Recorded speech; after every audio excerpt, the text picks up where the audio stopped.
Tops our newscast tonight. Good evening and thank you for joining us. The International Bridge in Eagle Pass is back open tonight after a brief shutdown, and we are learning more about the federal procedures involved in making that move.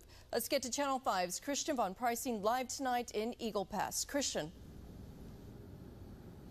That's right. We're right by bridge number 1 here in Eagle Pass. And people were telling us that the bridges did close down temporarily, but they didn't know exactly why.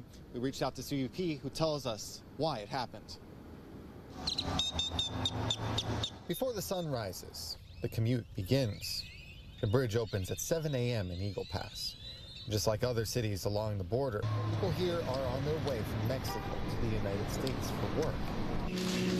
People like Nancy Martinez, who noticed changes in her home city, Piedras Negras, across from Eagle Pass.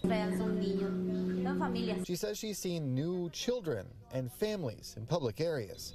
Border Patrol and authorities say nearly 2,000 people came into that city, part of a caravan waiting to get into the United States. People like Martinez noticed the government expanding its security presence as they walk the bridge to go to work. She says she's also dealt with temporary closures at the bridge. She says the bridge was closing for minutes at a time. One time, it was especially long, she says. She worried she wouldn't get to work. It's what sustains my family, she says.